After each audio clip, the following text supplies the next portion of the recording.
Good morning students. Your next lecture of the integration. Last जो हमने topic किया था उसका एक और एग्जांपल है integration of x d x upon में x four plus x square plus one हो। तो आपको पता है यहाँ पे एक्स डी एक्स है, तो हम एक्स स्क्वायर को अगर हम टी पुट कर देंगे तो हमारे पास क्या आ जाएगा, 2x equal to D T by D X. यानी कि हम इसको सिंपलेस्ट फॉर्म में लाने की कोशिश कर रहे हैं। एक्स डी एक्स की वैल्यू बन गई D T by two, x four को लिख सकते हैं T square plus T plus one. अब देखिए वही ये वो फॉर्म बन गई जो लास्ट लेक्चर में डिस्कस की थी कि आपको ये परफेक्ट स्क्वायर बनाना पड़ेगा। T square plus T plus one है, तो उसको परफेक्ट स्क्वायर कैसे बनाएंगे, वही एक्स के कोफिशिएंट का हाफ का स्क्वायर ऐड और माइनस करते हैं। यहाँ टी के कोफिशिएंट का हाफ का स्क्वायर ऐड या माइनस कर देंगे, यानी कि T square plus one by four minus one by four. ये तीनों तो बन गए टी प्लस हाफ का स्क्वायर। इन दोनों को सॉल्व करके आएगा आपके पास one minus one by four that is four minus one by four, four minus one whole upon four that is three upon four. इसको लिख सकते हैं आप रूट थ्री अपॉन टू का whole square. So one by to D T plus half का square root three by two का whole square बन गया। थ्री बाई फोर को लिख दिया हमने ऐसे। अब यहाँ पे हमारे पास टी प्लस हाफ है, फॉर्मूले में हमारे पास क्या होता है x square plus A square type होता है। सो हम उस फॉर्म में लाने के लिए इसको टी प्लस हाफ को जेड पुट कर देंगे, तो हमारे पास क्या आ जाएगा D T equal to D Z. तो ये वैल्यू बन गई Z square plus root three by two का होल स्क्वायर। ठीक है, वन बाई टू हो गया, टी प्लस हाफ को जेड पुट किया, D T equal to D Z, D T की वैल्यू डी जेड आ गई, यहाँ पे जेड स्क्वायर आ गया, रूट थ्री बाई टू का हाफ स्क्वायर आ गया, यहाँ वन बाई टू आ गया। वन बाई टू ये फॉर्मूला लग जाएगा। अब हमारे पास x square plus A square का that is one upon A tan inverse x upon A plus C. ठीक है, बट हमारे यहाँ पे जेड की वैल्यू क्या थी, टी प्लस हाफ। फिर टी प्लस हाफ की वैल्यू भी पुट करेंगे हम, डेट इज़ क्या थी हमारे पास एक्स स्क्वायर। तो इस तरह से वैल्यू पुट करके टोटल हमारा सॉल्व करके आंसर आ जाएगा one by root three tan inverse two X square plus one upon root three plus C. Got it. Next topic है आपका, अब उसके बाद है इस इंटीग्रेशन बाय पार्शियल फ्रैक्शन, जो भी क्वेश्चन डिस्कस किया है उसके बाद नेक्स्ट टॉपिक है। इसमें क्या होता है, degree of the numerator of the rational algebraic function is equal to greater than that of denominator, then divide the numerator by the denominator till the degree of the remainder is less than that of denominator. क्या है partial fraction में हम लोग क्या करते हैं, अगर हमारे पास डिग्री ऑफ द न्यूमिनेटर है, अगर किसी फ्रैक्शन के लिए हम बात कर रहे हैं, अलजेब्रिक फंक्शन है आपके पास, अगर इक्वल और ग्रेटर देन है डिनोमिनेटर के, तो हम तब तक डिवाइड करते हैं न्यूमिनेटर को डिनोमिनेटर से जब तक डिग्री ऑफ द रिमाइंडर आपकी लेस देन ना हो जाए डिनोमिनेटर से। मतलब हमारे पास ये फॉर्म आए थे, एक given fraction is equal to a polynomial plus rational proper algebraic function. जैसे बुक में आपके एग्जांपल दिया हुआ है, मैं यहाँ लिख देती हूँ x four plus five x cube minus seven x square something, नीचे x cube minus x square plus four x plus seven something है। जब इसको डिवाइड कर रहा है तो एक्स प्लस सिक्स प्लस यहाँ पे आपके पास एक फ्रैक्शन बचती है, वो है minus five x square minus twenty two x minus twenty nine upon x cube minus x square plus four x plus seven. इसकी बात वो कर रहा है, इस तरह मतलब उसने बताया है। तो अब अगर हमने पार्शियल फ्रैक्शन अप्लाई करना है, ठीक है, तो हम लोग क्या करते हैं कि फर्स्टली जैसे नॉर्मल फ्रैक्शन के बारे में इसने डिस्कशन की है, तो अगर ये चीज़ बन गई हमारे पास, ठीक है, इसमें देखो डिनोमिनेटर की डिग्री एक्स क्यूब थी, यहाँ पे एक्स फोर थी, उसने ये बोला डिग्री ऑफ द न्यूमिनेटर अगर फंक्शन के इक्वल हो किस ग्रेटर हो डिनोमिनेटर के, तो हम डिवाइड तब तक करते हैं जब तक डिनोमिनेटर से डिग्री जो रिमाइंडर की है लेस ना हो जाए डिनोमिनेटर से। वही हो गया, यहाँ पे इसकी ज़्यादा है इसकी कम है डिनोमिनेटर की, तो इसने डिवाइड करके पहले पॉलिनोमियल बना लिया, प्लस यहाँ पे एक प्रॉपर आपके पास रैशनल अलजेब्रिक फंक्शन बन गया है।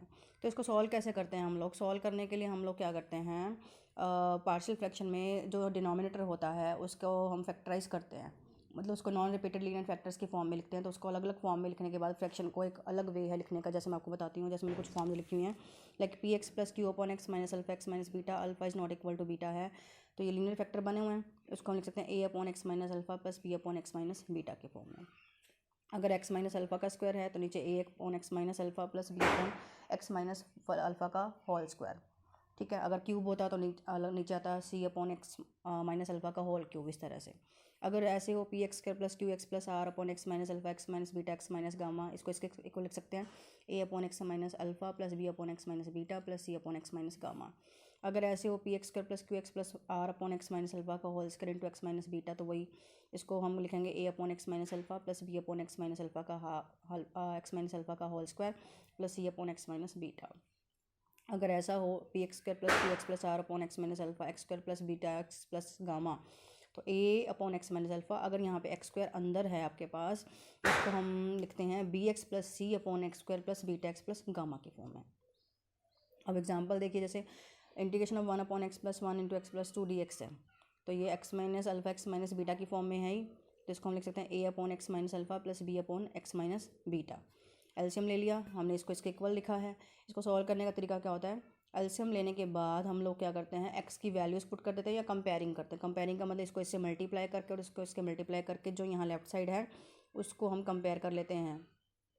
अब यहाँ पे लीनियर फैक्टर तो हम वैल्यू पुट करना ज़्यादा इजी रहेगा। पहले मैंने क्या किया, एक्सप्रेशन में एक्स की वैल्यू -2 पुट कर दी, तो ये एक्सप्रेशन 0 हो जाएगा। यहाँ पुट करेंगे -2 + 1 यानी b × -1 = 1 तो रहेगा, क्योंकि न्यूमिनेटर में यहाँ पे अकेला 1 ही है। ठीक है, तो आपके पास बन गई b की वैल्यू।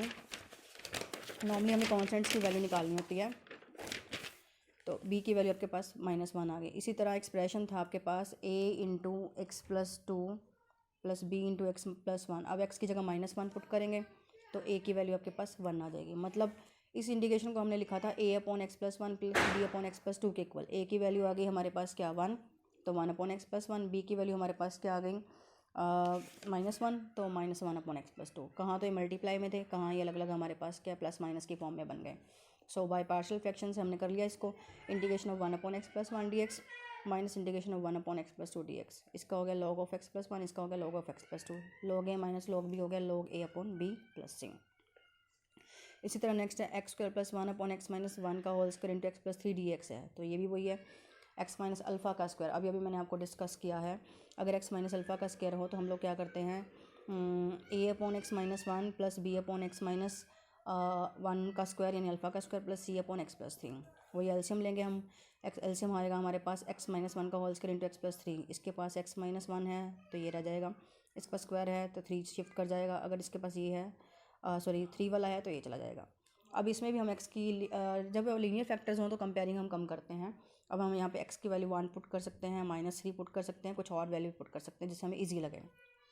x को अगर हम 1 पुट करेंगे ये पार्ट 0 हो जाएगा, ये पार्ट 0 हो जाएगा, सिर्फ हमारे पास ये रह जाएगा। तो हमारे पास b की वैल्यू आ जाएगी हाफ। ठीक है, अगर हम इसको सॉल्व करते हैं तो सॉल्व करने के बाद हमारे पास b की वैल्यू आ जाएगी हाफ। देखिए कैसे, यहाँ पर अगर हम पुट करेंगे b × 4 = 1 + 1 यानी कि b × 4 = 2, तो b की वैल्यू हाफ आ जाएगी। इसी तरह x की वैल्यू -3 पुट करेंगे तो हमारे पास c की वैल्यू आ जाएगी। अब आप कहेंगे एक नई वैल्यू कहाँ से, क्योंकि हमारे पास c की मिल गई, b की मिल गई, a की फाइंड आउट करने के लिए हम कुछ और पुट कर देंगे जिससे हमें ईजी हो जाए सम करना। तो मैंने 0 पुट कर लिया, जब 0 पुट करेंगे हमारे पास ये एक्सप्रेशन बन जाएगा। ठीक है, और वहाँ से सॉल्व करके हमारे पास a की वैल्यू आ जाएगी 5/8। तो a और b और c की वैल्यू मिल गई। हमारा मेन मोटिव यही होता है कि हमने इनकी वैल्यूज़ फाइंड आउट करके एक्सप्रेशन को ईजी बनाना होता है। तो हमारे पास क्या आ गया, a/x - 1 था, b/x - 1 का स्क्वायर था, c/x + 3 या जो भी था x + 3 ही था। इसको अलग अलग इंटीग्रेट करेंगे, log of x - 1 बन जाएगा। यहाँ पे x - 1/2 है तो ऊपर जाके ये क्या हो जाएगा ये, तो इसको सॉल्व कर लेंगे -1/1 + 5/8 log of x + 3 + c। Got it. Next है integration of x² + x + 1 dx/x + 2 x² + 1। वही इसको लिखेंगे a/x + 2, यहाँ अंदर स्क्वायर है, अभी बताया था मैंने आपको bx + c/x² + 1 बन जाएगा। एलसीएम लेंगे, इसके पास इंटू a × x² + 1 बन जाएगा, यहाँ bx + c, इसके पास x² + 1 है तो x + 2। अब यहाँ पे x की वैल्यू तो -2 पुट कर सकते हैं हम, एक -1 पुट कर सकते हैं।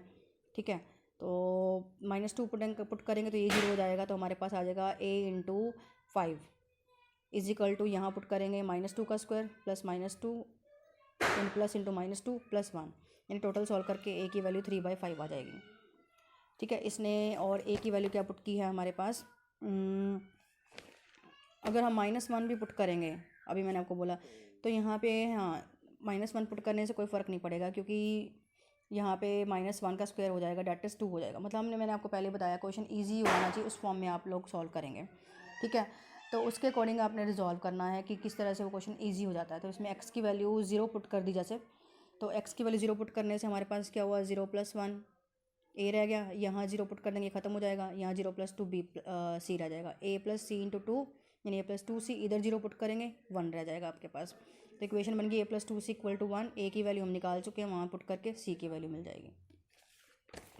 अब जब इस तरह से कुछ होता है, ठीक है, क्या था हमारे पास a × x² + 1 + bx + c × x + 2 = x² + x + 1 है। तो मैंने क्या किया है, ऊपर टॉप वालों को लिख दिया, नीचे वाले तो सेम ही है। अब पुट करने से अगर मान लो सारी वैल्यूज़ अगर नहीं मिल रही तो हम वहीं कंपेयरिंग फिर क्वेश्चन में हम कर सकते हैं।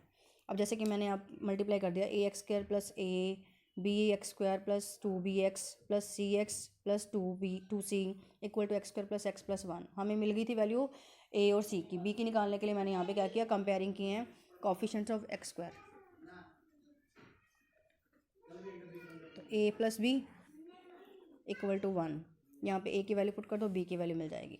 बस फिर आपने क्या करना है, a/x+2 था, bx प्लस c/x²+1 था, ठीक है। और आपके पास तीसरा था, बस यही था, ठीक है।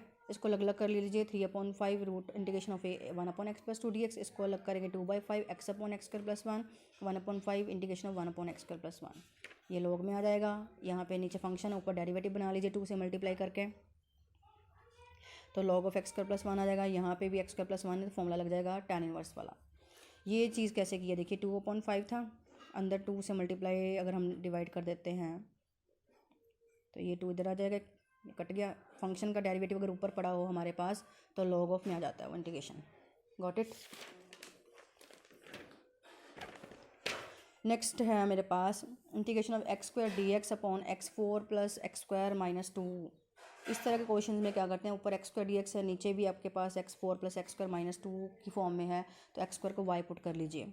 जब हम x² को y पुट करेंगे, y/y² प्लस y - 2, इसके फैक्टर्स बना लिए, y² प्लस y - 2 के ये बनेंगे, वही a/b प्लस b/ समथिंग कर दिया, एलसीएम लिया, y की वैल्यू पर 1 पुट कर देंगे, एक बार -2 पुट करेंगे, आपके पास b और a की वैल्यू आ जाएगी। अब b और a की वैल्यू पुट करके आपके पास इंटीग्रेशन सॉल्व हो जाएगा, ठीक है। अब क्या है हमारे पास, हमने x² को y पुट किया था, तो लास्ट में जब आप इंटीग्रेशन करेंगे y की जगह x² दोबारा पुट करेंगे, क्योंकि वापस हमने x की फॉर्म में तो आना ही है। तो dx/x²+2 इसको सॉल्व करके ये आ गया, dx/x²-1 इसको सॉल्व करके ये आ जाएगा। x² - a² वाला फॉर्मूला लग गया वहाँ पे, और इधर लग गया x² प्लस a² वाला फॉर्मूला जो हमने लास्ट लेक्चर में डिस्कस किया है। Got it. अगर कोई डाउट हो तो इस क्वेश्चन में आप मुझसे पूछ सकते हैं। इसमें सिंपलेस्ट बनाने के लिए बस x² को y पुट किया है, पार्शियल फ्रैक्शन से रिजॉल्व कर दिया, रिजॉल्व करने के बाद जो वैल्यूज़ आई हैं a और b की, उसके बाद x² की एक्चुअल वैल्यू, y की एक्चुअल वैल्यू पुट करके इंटीग्रेट कर दिया। नेक्स्ट क्वेश्चन मैंने डिस्कस किया है आपके पास cos theta, integration of cos theta d theta था आपके पास, और नीचे था 4 + sin² theta into 5 - 4 cos² theta. तो इसमें भी आपके पास क्या, साइन कॉस की फॉर्म में आपको पता है, नीचे साइन को अगर हम t पुट कर देंगे तो cos theta d theta dt बन जाएगा, नीचे बन गया 4 + t²।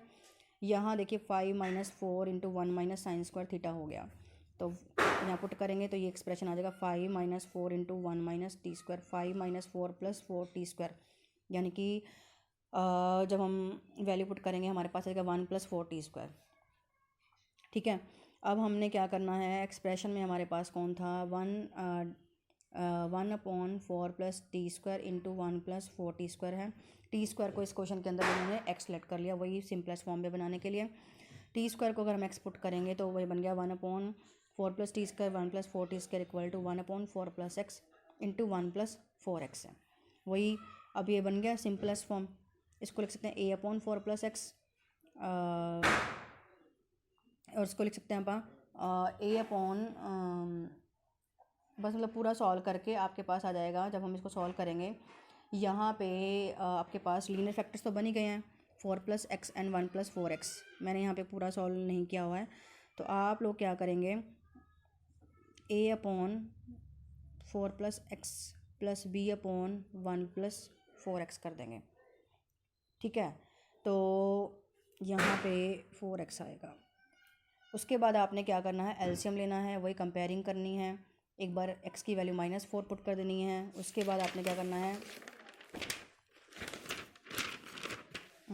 ये रहा a/4 + x plus b/1 + 4x था, वही यहाँ पे आपने क्या करना है, अपना फ्रैक्शन को लिखना है, a × 1 + 4x plus b × 4 + x है। एक बार x की वैल्यू -4 पुट कर दी तो ये वैल्यू आ गई -1/15, और अगर हम b की वैल्यू पुट करेंगे, सॉरी x की वैल्यू -1/4 पुट करेंगे तो हमारे पास b × 4 × 4 - 1/4 वगैरह सॉल्व करके 4/15। तो पूरा वैसे ही सॉल्व करेंगे जैसे अपन ने लास्ट क्वेश्चन डिस्कस किए हुए हैं, ठीक है। उसके बाद आपके पास a और b की वैल्यू आ गई हैं, a और b की वैल्यू पुट कर देंगे -1/15 4 + x, b की पुट कर देंगे 4/15 1 + 4x। अगर हम उसको लेके आएंगे, बुक में आपके डायरेक्ट किया हुआ है, ये आ जाएगा आपके पास -1/15 4 + x प्लस यहाँ पे आपके पास आ जाएगा 1/15/4 1 + 4x, फिर उसको आप अलग अलग इंटीग्रेशन करके सॉल्व करके उसके बाद आपने क्या करना है, जब आप इंटीग्रेशन करेंगे x की वैल्यू दोबारा पुट करेंगे, फिर उसके बाद इंटीग्रेट करेंगे। इस क्वेश्चन को समझाने का पर्पस बस मेरा यही था कि ट्रिग्नो फंक्शन में भी हमने अज्यूम किया, अज्यूम करने के बाद हमने कॉन्स्टेंट्स की वैल्यू निकाल ली, कॉन्स्टेंट्स की वैल्यू निकालने के बाद हमने वही कंपेयरिंग किया है या जो भी पुट करके निकाला है। एक्स को जो तुमने पुट किया होता है ना, जिसको भी जैसे हमने यहाँ पे पुट किया था x t² को, तो वहाँ पे आपने लास्ट में t² पुट करके ही इंटीग्रेट करना है, फिर आपका सही आंसर निकलेगा। तो इस तरह से आप पार्शियल फ्रैक्शन वाले एक्सरसाइज सॉल्व कर लीजिए। कोई डाउट हो तो मुझसे पूछ लीजिए। Thank you all.